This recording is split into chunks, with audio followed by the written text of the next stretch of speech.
This is Shlomo Kramer. He's a tech billionaire, served in the Israeli Defense Force, was part of their cybersecurity and intelligence operations, and now he's on CNBC fear-mongering, trying to push for his cybersecurity software that he's selling, and he's also advocating for the United States to restrict the First Amendment. And politics, and undermining it, giving unfair advantage to authoritarian governments against democratic countries, First Amendment type of...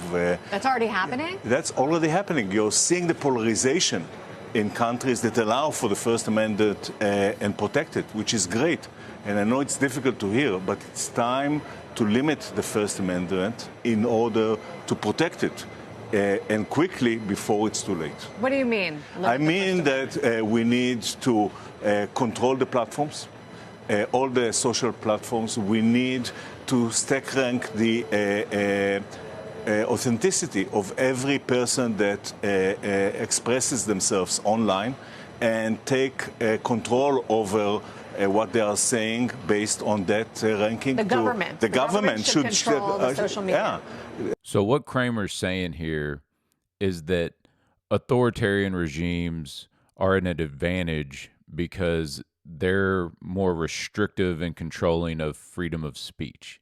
He actually says that we need to limit the First Amendment in order to protect it. Now, I know he's not an American, so maybe it's hard for him to understand that freedom of speech is freedom of speech. But no, he thinks that in order to protect free speech, you need to basically eliminate it. He goes on to say that we need to control all social platforms online, talking about creating some type of system for authenticity of users in order to be able to track and control who's saying what. And I know we all get frustrated. You read comments from trolls online, or you just hear ignorant people saying stuff and you're very frustrated and you're like, God, I wish this person wasn't able to just hide behind the internet and make these anonymous comments. But it is what it is. You know, people have the right to say whatever they like. You can get mad about it, but you don't have the right to do anything to them for stating their opinion. So it's easy to kind of give into that and think, oh yeah, you know, people should, but no, like, anonymity is one of the things about the internet, especially if you're being critical of the government. You should have the ability to do that. And then he goes on to say that the government should create a ranking system and basically put it in order as to what's the most credible information. You know, this gets back into that whole ministry of truth aspect, and the Biden administration was trying to do something like that related to the sickness that was going on.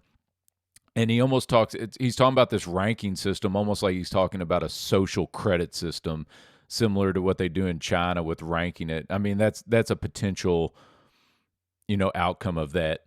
But then let's go on, because David Faber, the CNBC anchor, he kind of like gives him a softball like lead in to kind of justify what this guy's saying. And listen to what David Faber says. Well, the technology is moving much faster than the political system typically can to respond to it. So you need to use technology in order to stabilize the political system, and you need to put adjustments that are perhaps not. I mean, we're at a point, though, necessary. Right? I mean, I can go on Instagram or TikTok, and frankly, it already is becoming unclear what is fake and what is real. Exactly. And once you eliminate that ability to discern truth from fiction, then what are you left with? You are left with polarization of society and inner fighting. And you have to control that. So David Faber says when you get online, it's hard to distinguish what is real from fake.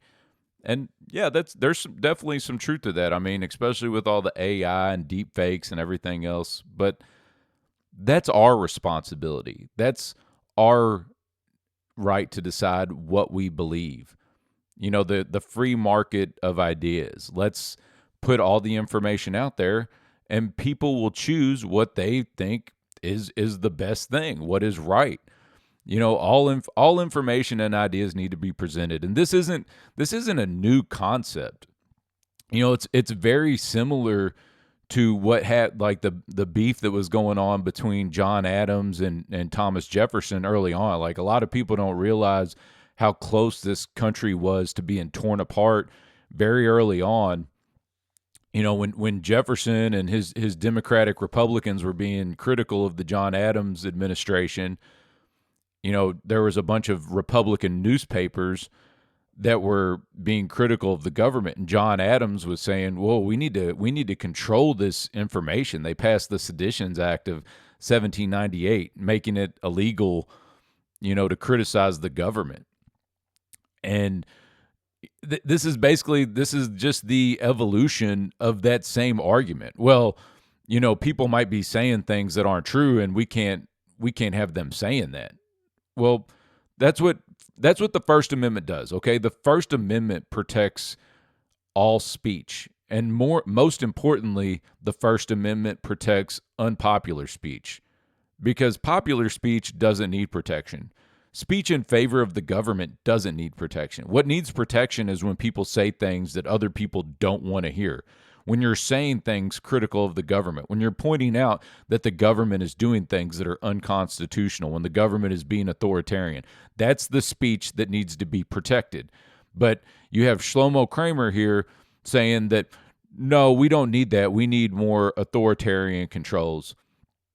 And so I'm going to go on because he finishes up talking about how great China is. The two leaders in AI, one is China, which obviously already is using AI to control the population. Yeah. And here we're all out in a race with China. And so we're not as interested in regulation right now, certainly not at the state level, for example. And that's a big mistake, because if China has a single narrative that protects its inner stability, and the U.S. has allows for multiple narratives, it puts them in an unfair advantage that long-term is going to cost the stability of the nation. So again, he was wrapping up that segment. China's authoritarianism makes it easier for them to control the narrative. And that's better, because we don't want to compete. We don't want any competing narratives. We just want everyone to follow the government's guidelines, believe what you're told. Whatever the government says is true.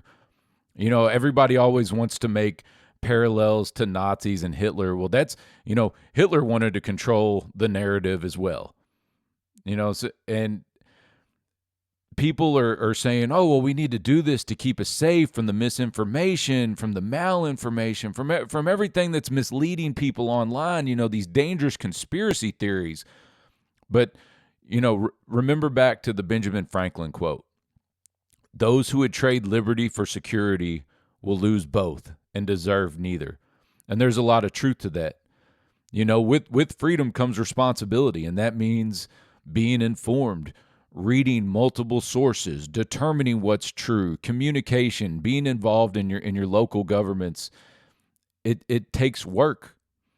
Now, if you just want to sit by and let the government control the speech, then you're going to get a whole bunch of, as the new term that's been going on, the Fed slop. The Fed slop, that's what you're going to eat. And you're just, it's Operation Mockingbird, CIA narratives, authoritarian big government narratives justifying why they need to take away and strip your Bill of Rights and your, no freedom, no privacy, no freedom of speech. But if that's the route you want to take, you're free to do so. But I'm taking a different path. I'm going to defend freedom of speech at all costs for everybody. I go back to that. One of my favorite quotes is Voltaire. He said, "I may not agree with what you have to say, but I'll defend to my death your right to say it."